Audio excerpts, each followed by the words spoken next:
Shalom kekasih Tuhan, bertemu kembali dengan saya Leta pada pembacaan firman Kejadian 21.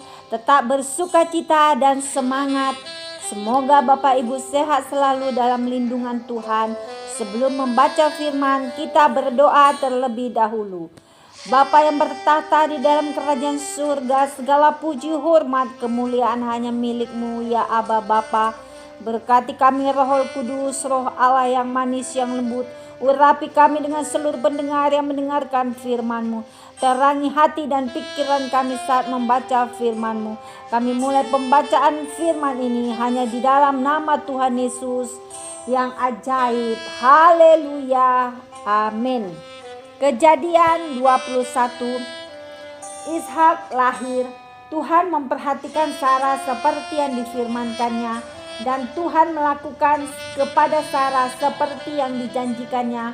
Maka mengandunglah Sarah, lalu ia melahirkan seorang anak laki-laki bagi Abraham dalam masa tuanya pada waktu yang telah ditetapkan sesuai dengan firman Allah kepadanya.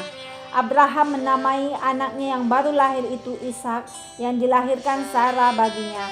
Kemudian Abraham menyunat Ishak anaknya itu ketika berumur 8 hari, seperti yang diperintahkan Allah kepadanya.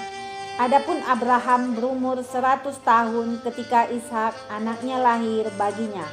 Berkatalah Sarah, Allah telah membuat aku tertawa, setiap orang yang mendengarnya akan tertawa karena aku.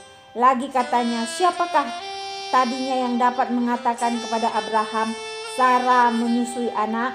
Namun aku telah melahirkan seorang anak laki-laki baginya pada masa tuanya. Abraham mengusir Hagar dan Ismail. Bertambah besarlah anak itu dan ia disapi.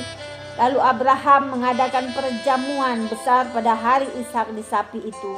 Pada waktu itu Sarah melihat bahwa anak yang dilahirkan Hagar perempuan Mesir itu bagi Abraham sedang main dengan Ishak anaknya sendiri. Berkatalah Sarah kepada Abraham, usirlah hamba perempuan itu beserta anaknya, sebab anak hamba ini tidak akan menjadi ahli waris bersama-sama dengan anakku Ishak. Hal ini sangat menyebalkan Abraham oleh karena anaknya itu.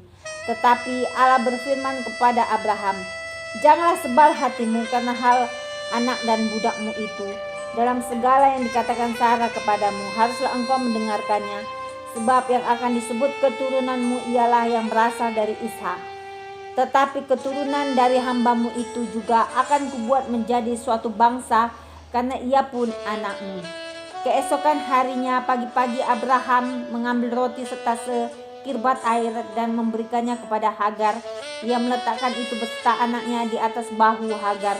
Kemudian disuruhnyalah perempuan itu pergi. Maka pergilah Hagar dan mengembara di padang gurun Beersheba. Ketika air yang dikirbat itu habis, dibuangnyalah anak itu ke bawah semak-semak. Dan ia duduk agak jauh, kira-kira sepanah jauhnya, sebab katanya, tidak tahan aku melihat anak itu mati.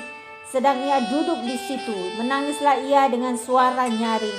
Allah mendengar suara anak itu, lalu malaikat Allah berseru dari langit kepada Hagar, katanya kepadanya, apakah yang engkau susahkan Hagar? Janganlah takut, sebab Allah telah mendengar suara anak itu dari tempat ia terbaring. Bangunlah, angkatlah anak itu dan bimbinglah dia, sebab aku akan membuat dia menjadi bangsa yang besar. Lalu Allah membuka mata Hagar sehingga ia melihat sebuah sumur. Ia pergi mengisi kirbatnya dengan air, kemudian diberinya anak itu minum. Allah menyertai anak itu sehingga ia bertambah besar. Ia menetap di padang gurun dan menjadi seorang pemanah. Maka tinggallah ia di padang gurun Paran, dan ibunya mengambil seorang istri baginya dari tanah Mesir. Perjanjian Abraham dengan Abimelek. Pada waktu itu Abimelek beserta Pikol panglima tentaranya berkata kepada Abraham, Allah menyertai engkau dalam segala sesuatu yang engkau lakukan. Oleh sebab itu bersumpahlah kepadaku di sini demi Allah bahwa engkau tidak akan berlaku curang kepadaku atau kepada anak-anakku atau kepada cucu cicitku sesuai dengan persahabatan yang kulakukan kepadamu. Demikianlah harus engkau berlaku kepadaku dan kepada negeri yang kau tinggali sebagai orang asing. Lalu kata Abraham, aku bersumpah, tetapi Abraham menyesali Abimelek tentang sebuah sumur yang telah dirampas oleh hamba-hamba Abimelek. Jawab Abimelek, aku tidak tahu siapa yang melakukan hal itu. Lagi tidak kau beritahukan kepadaku, dan sampai hari ini belum pula ku dengar.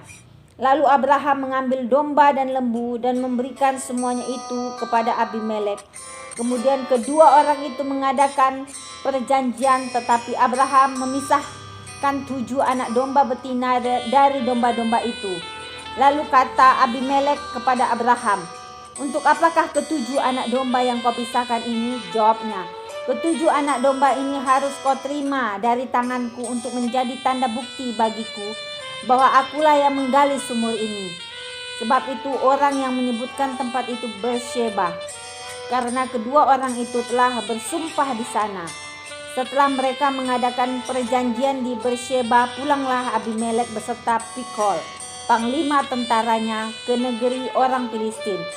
Lalu Abraham menanam sebatang pohon tamariska di Beersheba dan memanggil di sana nama Tuhan Allah yang kekal.